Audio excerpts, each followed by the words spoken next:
Hey, what's up, everybody? BDO44 coming at you with another video. All right, so of course, you guys know I'm a Laker fan, so my understanding in regards to these teams that I talk about, I will admit, is very, very limited as it pertains to specifics and stuff like that. I know your roster, so I'll go with what I know and try to leave the expert analysis to others.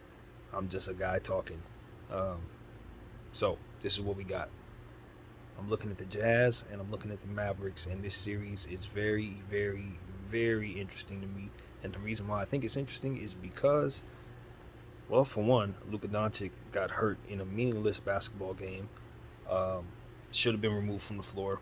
We talked about it as soon as it happened. I made a video right after I got word of the injury, and basically said that I thought it was greed that kept, him on the floor. It wasn't anything that made any sense in terms of winning or preserving him as a player or making sure that they could protect themselves going forward. It was about numbers, it was about money, and that is the lesson that we learned. The universe taught us all a lesson.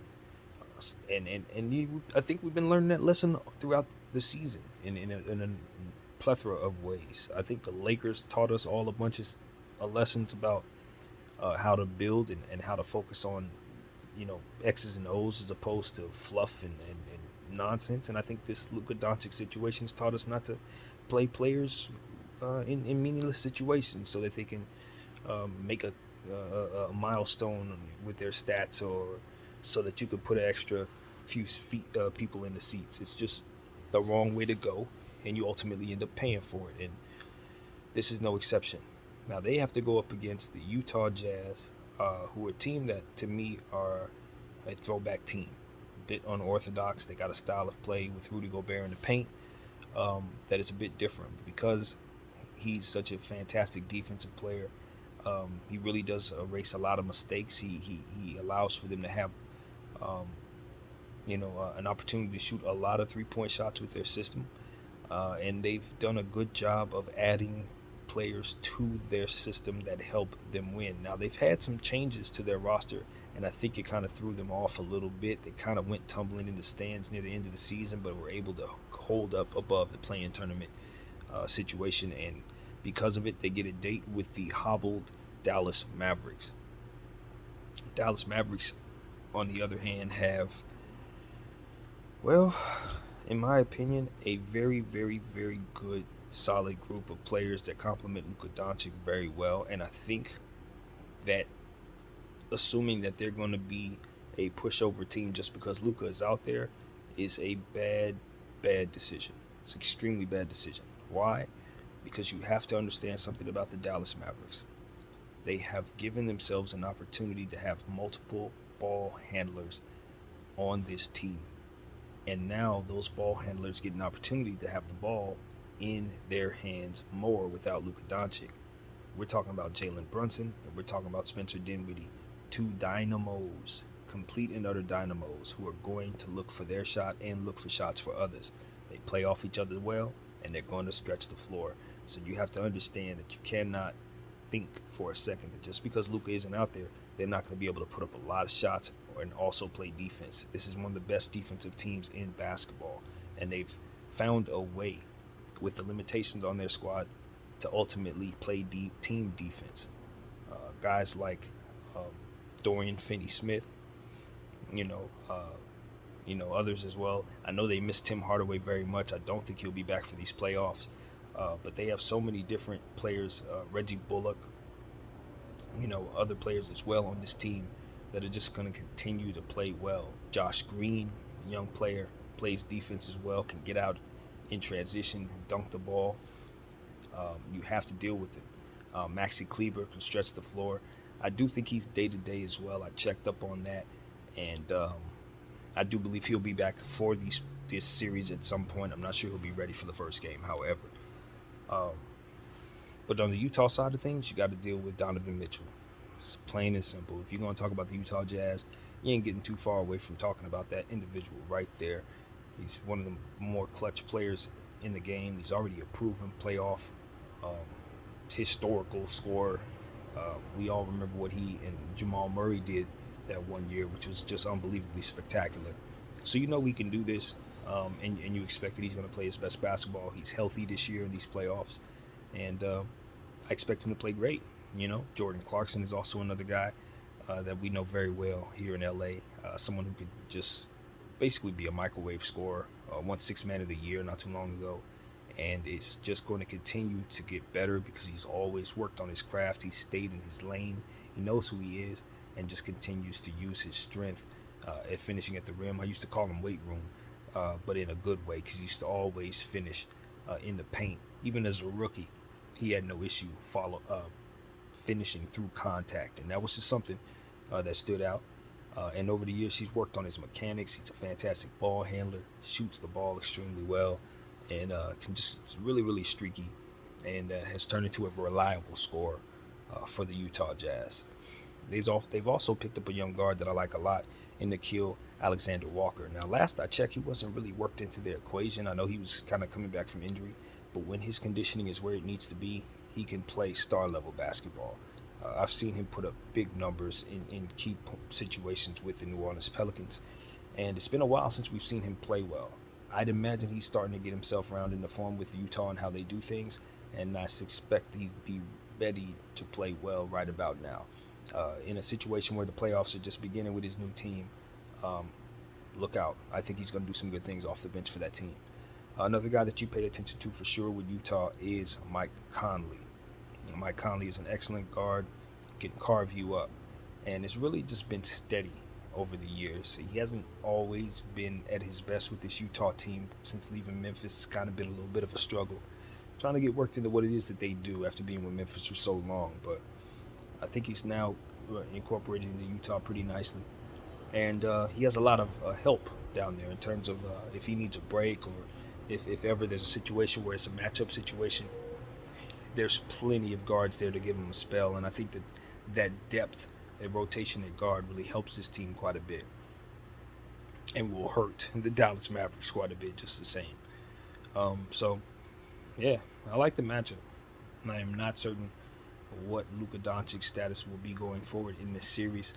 Obviously, they're going to be giving him treatment around the clock. He's a superstar, so don't be surprised if he suits up in the first game. Won't shock me at all. But the thing about it is you want to make sure you're 100% because this is not just a one-game situation.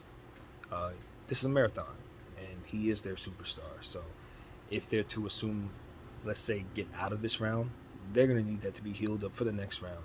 And if he's going to lead them out of that round, so on and so forth. So this is not a situation where they want to rush him back from injury.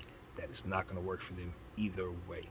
To take his time is the way to go. I think that's the only way to go. He has to take his time and heal 100% because his usage rate means that he's going to be relied upon to play 30, 40, and if it goes in overtime, even more so. So, yeah, conditioning is everything. And in this situation, I just ultimately look at the Utah Jazz and the Dallas Mavericks and imagine that's going to be a lot of three-point shots tossed in the air. You're looking at a three-point shooting contest, basically. Both of these teams love the three-point shot. And I wonder who's going to fall in love with it more so. The Utah Jazz obviously are going to be looking to defend and make things very difficult on those Dallas Mavericks players. I look at a guy like Dwight Powell as somebody who's going to be very important in this series simply because he's going to have to deal with Rudy Gobert. And that's where it's going to go left for the Dallas Mavericks, I think. I just don't know how they're going to supplement all that size. When Rudy sits down, you got to deal with Hassan. So judging by the fact that they don't really push the pace particularly well, I mean, they do have some really good speedsters like Green and Finney and of course the guards that they have, Dinwiddie and Brunson, they can run. But I don't look at them as a fast break team that's going to make Utah uncomfortable, make Utah backpedal. And that's ultimately what I think you need to be able to offset their three-point shooting with. One of the reasons why I thought my team played well against Utah the times that we saw them is because LeBron James constantly attacked them.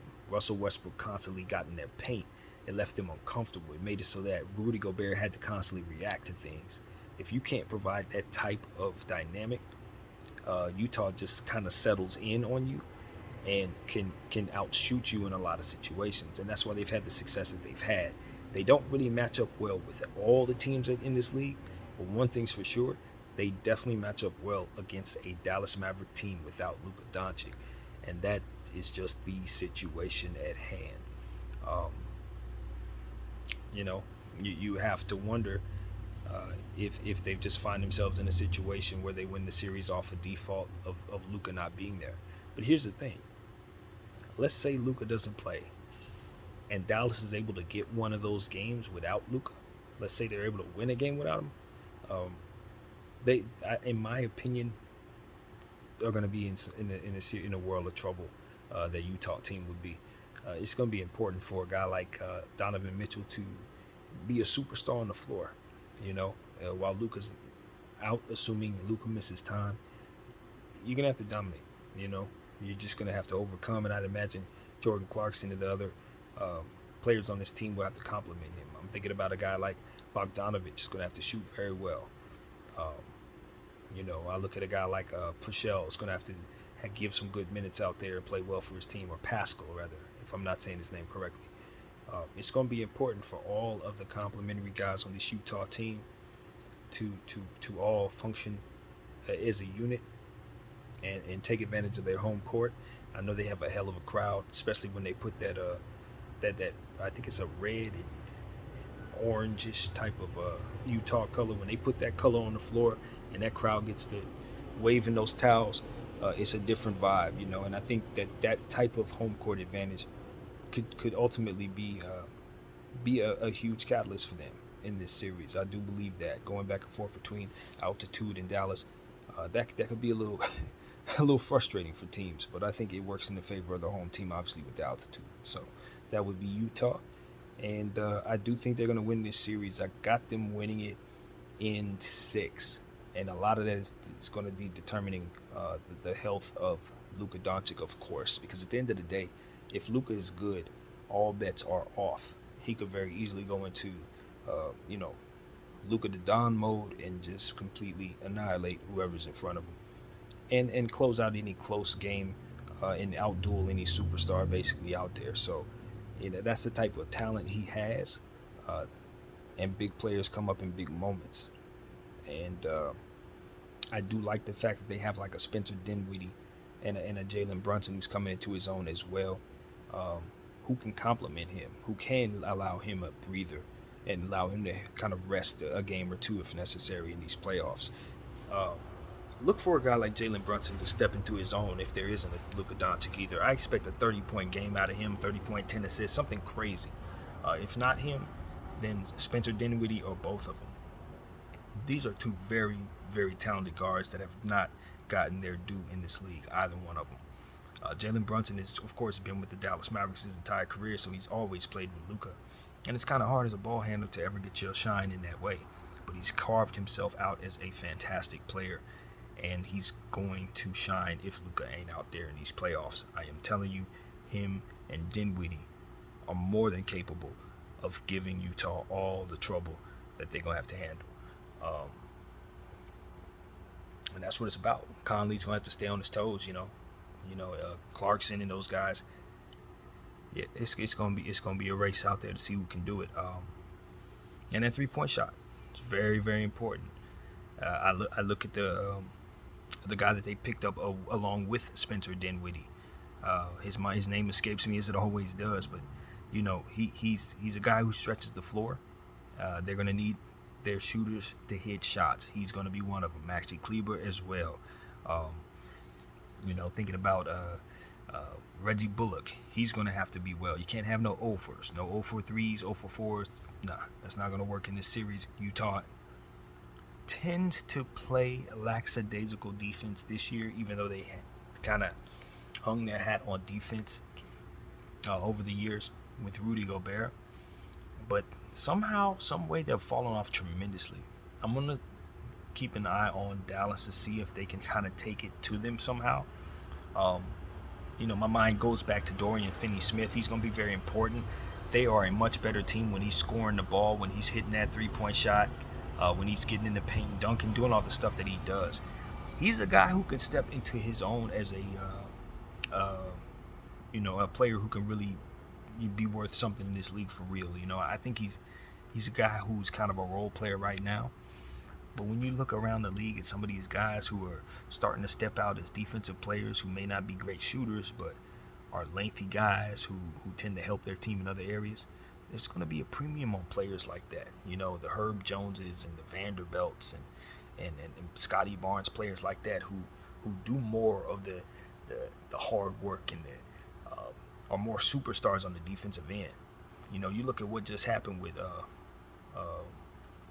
Patrick Beverly getting a stop at the end of that game in the playoff game. I'm telling you, these situations are making it so that you look at those players with a bit more value and a bit more respect.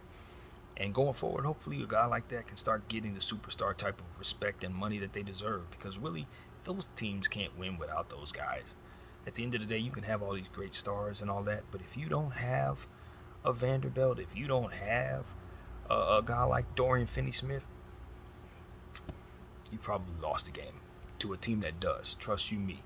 And so I'm paying attention to him, especially in a series like this, where he can really make a name for himself. And I think this is catered for him to have success in this series. So I'm paying attention there. And yeah, man, Utah. Utah's obviously gonna have to have a good series out of Rudy Gobert. He gets rebounds so very easily. He can score in the paint at will. He shoots a pretty good free throw.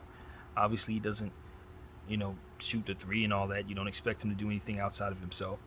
But I don't think you're going to ask him to in this series anyway.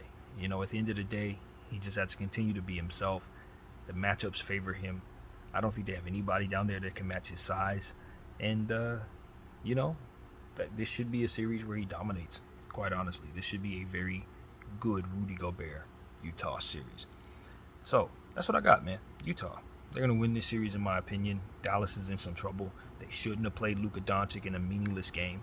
And the universe is going to make them pay for it. So I think we're just going to see that play out. So that's what I got, man. My name is BDF44. Thank you all for rocking with me. And I'm out.